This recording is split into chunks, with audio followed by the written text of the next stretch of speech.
ഇഡ്ഡലിയുടെയും ദോശയുടെയും കൂടെ കഴിക്കാൻ പറ്റിയ ഒരു ചമ്മന്തി പൊടി തയ്യാറാക്കാം. ഇത് വളരെ പെട്ടെന്ന് തന്നെ നമുക്ക് തയ്യാറാക്കി എടുക്കാവുന്ന ഒരു ചമ്മന്തി പൊടിയാണ്. മാക്സിമം ഇതിന് 2 മിനിറ്റിന്റെ ആവശ്യമേ ഉള്ളൂ. ഇത് നമുക്ക് കുറച്ച് കൂടുതലാണ് നമ്മൾ തയ്യാറാക്കി വെക്കുന്നതെങ്കിൽ ഒരു എയർ ടൈറ്റ് കണ്ടെയ്നറിലിട്ട് ഫ്രിഡ്ജിൽ സൂക്ഷിക്കുകയാണെങ്കിൽ ഒരാഴ്ചയോ 10 ദിവസം വരെയോ ഇത് കേടുകൂടാതെ സൂക്ഷിക്കാവുന്നതാണ്. പിന്നെ നമ്മൾ ഇതിനകത്ത് ചേർക്കുന്ന ഇൻഗ്രീഡിയൻസ് എല്ലാം ഡ്രൈ ആയിട്ട് നന്നായിട്ട് തുടച്ചെടുക്കാനായിട്ട് ശ്രദ്ധിക്കുക.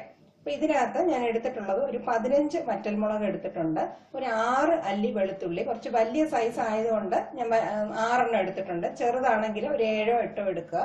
പിന്നെ ഒരു 10-15 കറിവേപ്പില എടുത്തിട്ടുണ്ട്. ഞാനിവിടെ കട്ടക്കായമാണ് എടുത്തിട്ടുള്ളത്. ഒരു കഷ്ണം കട്ടക്കായ എടുത്തിട്ടുണ്ട്. അതില്ലാത്തവരെ കായപ്പൊടി എടുത്താലും മതി. ഇനി നമുക്ക് ഒരു പാൻ ചൂടാക്കാം. ചൂടായ പാനിലേക്ക് ഒരു 1/4 ടീസ്പൂണോളം വെളിച്ചെണ്ണ ഒഴിച്ചു കൊടുക്കാം.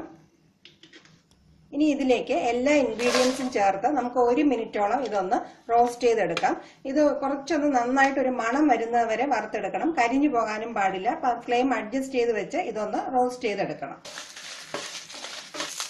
വെളിച്ചെണ്ണ ഒരുപാട് ചേർത്ത് കൊടുക്കരുത്. ഒരു 1/4 ടീസ്പൂണോ അതിന് കുറവായിട്ടോ മതി. ഇല്ലെങ്കിൽ നമുക്ക് നന്നായിട്ടൊന്ന് ചതച്ചെടുക്കാൻ പറ്റത്തില്ല. അത്രയേ നമുക്ക് ആവശ്യമുള്ളൂ.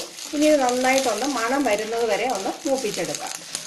വെളുത്തുള്ളി തോലോടുകൂടി തന്നെയാണ് ചേർത്തിരിക്കുന്നത്. അതിന്റെ തോല് ഞാൻ മാറ്റിയിട്ടില്ല. ഇപ്പൊ ഏകദേശം ഒന്ന് മൂത്ത് വരുന്നുണ്ട്. ഈ മുളകിലെല്ലാം ചെറുതായിട്ടൊരു ഷെയ്ഡ് മാറി വരുന്നുണ്ട്. ഇനി നമുക്ക് ഗ്യാസ് ഓഫ് ചെയ്ത് വെച്ചിട്ട് ഈ ചൂടിൽ തന്നെ ഇതൊന്ന് നന്നായിട്ട് ഇളക്കിയെടുക്കാം. ഇതെല്ലാം ഇപ്പോൾ ഒന്ന് തണുത്ത് വന്നിട്ടുണ്ട്. ഇനി നമുക്കൊരു മിക്സി ജാറിലിട്ട് ആവശ്യത്തിനുള്ള ഉപ്പും കൂടെ ചേർത്ത് ഒന്ന് പൊടിച്ചെടുക്കാം. പൊടിച്ചെടുക്കുമ്പോൾ ഒരുപാട് ഫൈൻ പൗഡർ ആക്കണ്ട, 1-2 ചതച്ച് വേണം എടുക്കാൻ. കായപ്പൊടിയാണ് ചേർക്കുന്നതെങ്കിൽ ഇതെല്ലാം വറുത്ത് കഴിഞ്ഞിട്ട് ഗ്യാസ് ഓഫ് ചെയ്തതിന് ശേഷം ആ കായപ്പൊടിയും കൂടി ചേർത്ത് ഒന്ന് ചൂടാക്കിയിട്ട് പൊടിച്ചെടുക്കാവുന്നതാണ്. ഒരു രീതിയിൽ വേണം ഇത് ചതച്ചെടുക്കാൻ. ഒരുപാട് അങ്ങനെ അരഞ്ഞു പോകരുത്. ഇതിനകത്ത് ഒരു തുള്ളി വെള്ളം പോലും ചേർക്കാനും പാടില്ല. ഇങ്ങനെ 1-2 ഇങ്ങനെ ഒന്ന് ചതച്ചെടുക്കുക.